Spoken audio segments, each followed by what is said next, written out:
ಒಬ್ಬರ ಜೀವ ಉಳಿಸುವ ಮಹಾದಾನವಾಗಿದೆ. ನಾವು ನೀಡುವ ಒಂದು ಯೂನಿಟ್ ರಕ್ತವು 3 ಜನರಿಗೆ ಮರುಜೀವ ನೀಡುತ್ತದೆ. ಅಪಘಾತ, ಹೆರಿಗೆ ಹಾಗೂ ಶಸ್ತ್ರಚಿಕಿತ್ಸೆಯಂತಹ ತುರ್ತು ಸಂದರ್ಭದಲ್ಲಿ ರಕ್ತದ ಅವಶ್ಯಕತೆ ತುಂಬಾ ಇರುತ್ತದೆ ಎಂದು ಹಲ್ಯಾಳದ ಮುಖ್ಯ ವೈದ್ಯಾಧಿಕಾರಿಗಳಾದ ಡಾಕ್ಟರ್ ಪ್ರವೀಣ್ ತಬಾಡಿ ಅವರು ತಿಳಿಸಿದ್ದಾರೆ. ಬೆಳಗಾವಿ ಜಿಲ್ಲೆಯ ಅಥಣಿ ತಾಲೂಕಿನ ಹಲ್ಯಾಳ ಗ್ರಾಮದ ಸರ್ಕಾರಿ ಪ್ರಾಥಮಿಕ ಶಾಲೆಯಲ್ಲಿರುವ ಪ್ರಾಥಮಿಕ ಆರೋಗ್ಯ ಕೇಂದ್ರದ ವತಿಯಿಂದ ಹಮ್ಮಿಕೊಳ್ಳಲಾಗಿದ್ದ ರಕ್ತದಾನ ಶಿಬಿರದಲ್ಲಿ 3ನೇ ಬಾರಿಯ ರಕ್ತದಾನ ಶಿಬಿರವನ್ನು ಉದ್ಘಾಟಿಸಿ ಅವರು ಮಾತನಾಡಿದ್ದಾರೆ. ರಕ್ತದಾನ ಮಾಡುವುದರಿಂದ ಕೇವಲ ಮತ್ತೊಬ್ಬರ ಜೀವ ಉಳಿಯುವುದಷ್ಟೇ ಅಲ್ಲ, ದಾನಿಗಳ ಆರೋಗ್ಯದಲ್ಲೂ ಸಕಾರಾತ್ಮಕ ಬದಲಾವಣೆಗಳಾಗುತ್ತವೆ ಎಂದು ತಿಳಿಸಿದ್ದಾರೆ. Rahul, RJ32 Kannada news, Athani.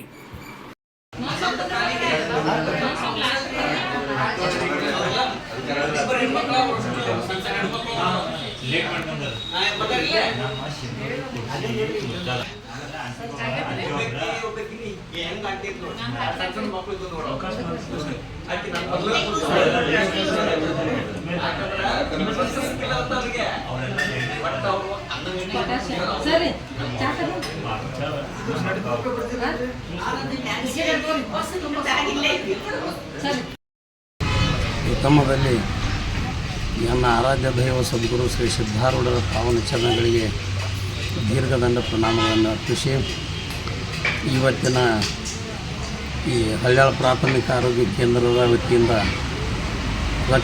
ಸ್ವಯಂ ರಕ್ತದಾನ ಶಿಬಿರವನ್ನು ಹಮ್ಮಿಕೊಂಡಿರ್ತಕ್ಕಂಥದ್ದು ಇದು ವಿಶೇಷ.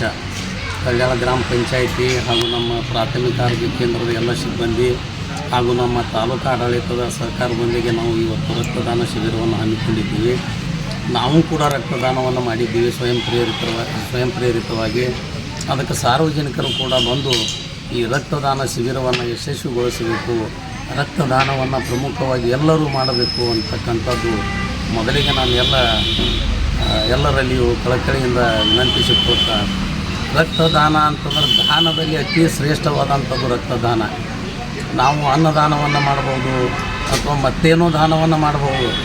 ಎಲ್ಲ ದಾನಕ್ಕಿಂತಲೂ ರಕ್ತದಾನ ಯಾಕೆ ಶ್ರೇಷ್ಠ ಅಂತಂದ್ರೆ, ರಕ್ತದಾನ ಒಂದು ರೀತಿಯಲ್ಲಿ ಪ್ರಾಣದಾನವೇ ಮಾಡಿದ ಹಾಗೆ. ಇನ್ನೊಬ್ಬರ ಪ್ರಾಣವನ್ನು ಉಳಿಸ್ತಕ್ಕಂಥ ಕಾರ್ಯವನ್ನು ನಾವು ಮಾಡ್ತಾ ಇದ್ದೀವಲ್ಲ, ಇದು ನಿಜವಾಗಲೂ ನಾವು ಮಾಡ್ತಕ್ಕಂಥದ್ದು ನಮ್ಮ ದಾನ ಅಂದಷ್ಟೇ ಸರಿ.